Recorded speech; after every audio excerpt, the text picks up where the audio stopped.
Junkies! Let's start talking about Wandavision. Last week's episode, starting off with the Malcolm in the Middle vibes. That was awesome. Right. Like the Malcolm in the Middle vibes, you know, from the show opening to everything was great. But, you know, the more questions that get answered, the more questions need to be asked. Like, what is the mystery with Tyler? Who is Pietro? And Who is Pietro? yeah, and is Wanda really behind all of this or not? So let's talk about it, guys. Was Agnes faking? Oh, when she was talking to Vision, yeah. Was Agnes faking the entire time? Faking? Right. Yes.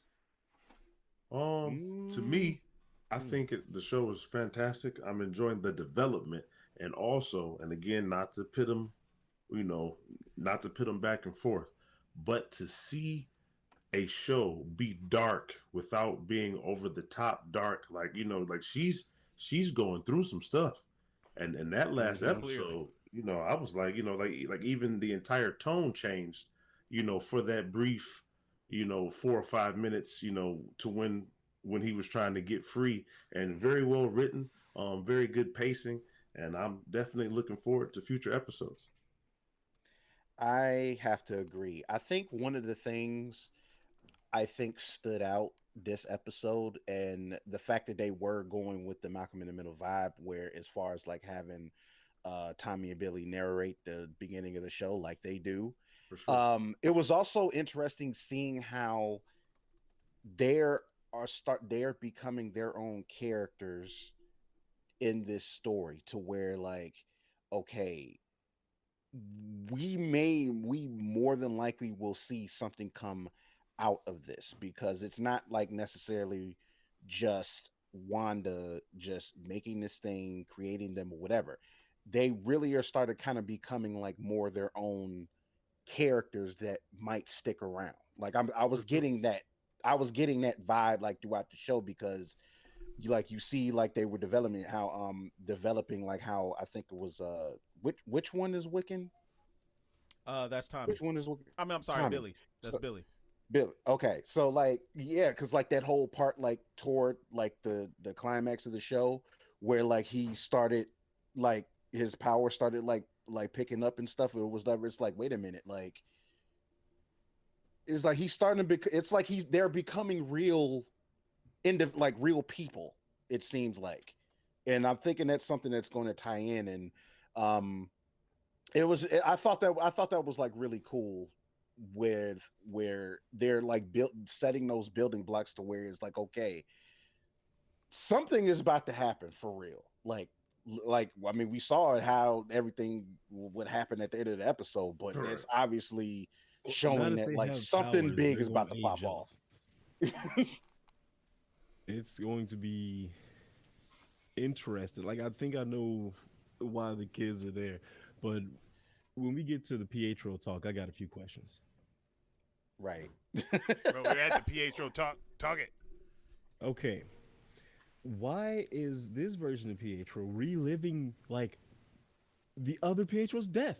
Like, he had the gunshot wounds that he didn't even suffer. Like, he didn't go through any of this stuff. Well, Pietro, we don't know if that's Pietro from a different universe, or that's just the recasting of that Pietro, because for all we know right now, you got Vision, who was dead and he's alive now, knows nothing about what happened before. Exactly. He's here now, and the same thing could be with Pietro, where somebody is either A, bringing people back from the dead, or B, she's manipulating things to the point where they're like she's super suspect. Like Preem was talking about this earlier. The brooch that she was wearing, she's wearing basically the 3 fates of destiny from Greek mythology. So there's something deeper going on there, especially all the little pseudo talks she's been talking about, the devils and the details and all this other kind of stuff. So and clearly, like, she was able to move and not go crazy when Vision touched her, like other people did, like Norm did. So she's obviously more than a bit player here. She's got a big thing going on. But the next thing is, the Pietro thing, like Preem was talking about. Pietro ended up being someone that Pietro ended up being someone in the Funko Pop kind of spoiled this because they put the name Pietro in quotes. So it's not like really Pietro, it's somebody else. Yeah. Who is it? Yeah, I'm tired of know. merchandising fucking with stuff. Yeah, see, and I can't stand it. I hate it when that happens. Well, You he said something while the kids and him were out trick or treating that like threw me off when he actually said, what did he call him? Hellspawn. He's Yeah. like something like that. He was. It was supposed to be tongue in cheek, but it's just like As soon as he there's said a it, I was lot of like, little nods that something isn't right with him, and it's just like even when he was like even with that sit down he was having with Wanda, it's like he was like coercing her to explain to him what she was doing and how she was doing it. Which kind of like alludes that whoever this quote unquote Pietro is, I think I'm starting to think that it's just a situation where something isn't going as planned. I mean, he let Obviously. the kids in to One find thing him. you So- guys did, I'm sorry to Oh, go ahead. interrupt, Go ahead. but there's one thing that you guys did not Marcus, speculate. Thank you Yeah. for Also, that. Steve Mays for the And other cheer. Preem is the only one that's speculating it, is that we know that if you leave or enter or cross the field of the hex, that apparently it does something to your DNA because it did something to Monica Rambeau's DNA. Right. Now, the hex got expanded because we all saw Right. that Vision walked out of it and he started being pulled apart or what have you. And so it got expanded. And our buddy Preem speculates that that expansion of the hex is probably not going to end with that. It may get bigger, and the people that get trapped in it, not everybody, but some people might become the beginnings of the mutant gene. Yeah. Where That's what I heard too. Yeah. That makes sense. So What does the chat say?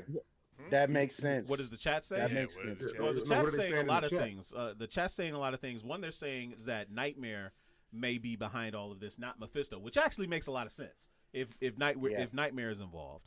You know, Nightmare getting, female? no, Nightmare's a male. No. Do you think they could turn it? Because remember when Norm came out of it, he says you have to stop her, but Her. it doesn't necessarily mean they're talking about Right. Wanda. They could be talking about Agnes. So, and Agnes may be, pulling the strings and manipulating. Yeah, didn't they say something about like I think I remember a character being pulled up. It was I think his name was Dream Watcher or something like that. So like that might be a thing because I know it had something to do with the it escapes me, but if I remember correctly, I believe the name was Dream Watcher or something like that. So that could potentially be a thing. I'm more interested in seeing the aftermath with Vision when all this is done, just on the strength that obviously when he is outside of the hex, it basically like his whole existence is tied into being within that hex. So it's like it's gonna be interesting to see what happens after this, because I know there's already been speculation of saying that like depending on how this goes, and especially depending on what was going on with Vision before Wanda took him, you could see a reemergence of Ultron.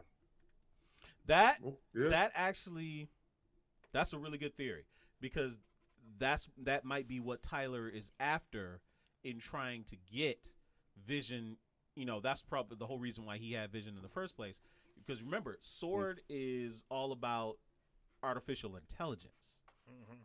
So that made me think that either he was trying to, cannibalize Vision to create another version of Ultron, or what if this ended up? I don't know. There's a lot to go. There's a lot to talk about. I mean, it's interesting considering he seems to be tracking Vision for some reason. Yes, So- Friday can't get here soon enough. You ain't never lied. 3 man. weeks, man. Friday can't get here soon enough. You Chris were T right. is saying is Batman is behind it because Superman's weak to magic. Wow, Right stop. Wow, stop it. Stop it. time. Also, in the chat came out with a interesting to see Darcy as a waitress. So The almost two like broke a girls, two broke girls. throwback. I wonder, but I Yes. think I heard that. I heard about something's gonna that. be different because she's connected to a freaking car via handcuff, and I have a feeling that she's not gonna be coming out looking normal. I mean, I just that, don't. that is to be seen.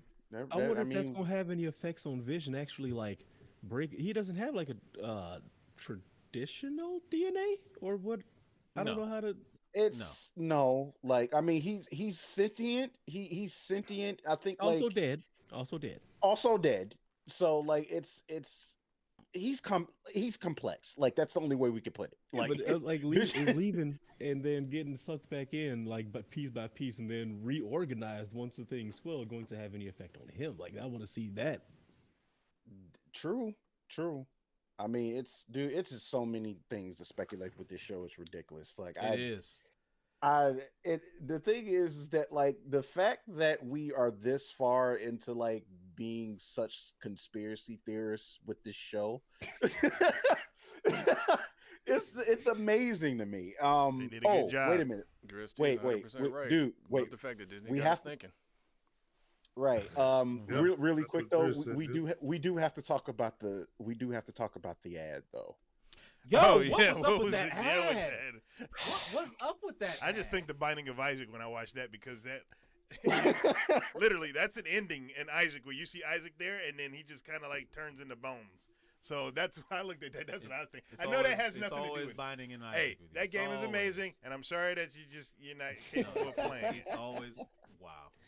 Okay. Yeah. The thing is, it's like I have kind of sort of seen people's take on that. Now, if you look at that, if you listen to how it's being worded, it's just saying that like the shark said, like, like feed on this like feed on your magic or Yo, whatever. Magic.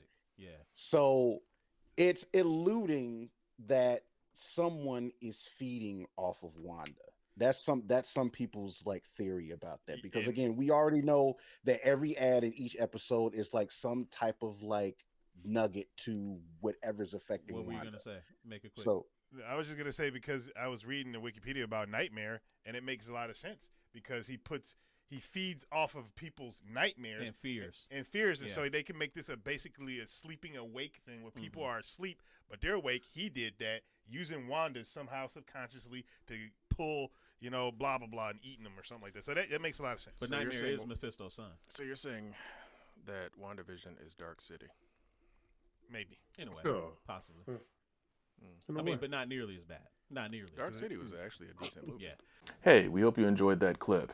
Make sure you check out our live content on Twitch. It's twitch.tv/culturejunkies. We also have a lot of content available on YouTube, unboxings as well as Blu-ray reviews. And you can support us on Patreon, patreon.com/culturejunkies. And on top of all of that, if you go to culturejunkies.net, you can check out our merch store. The link is culturejunkies.net/merch. There's a lot of great merchandise there. So there's links and logos and stuff all around me. So check those out, and we will see you next time.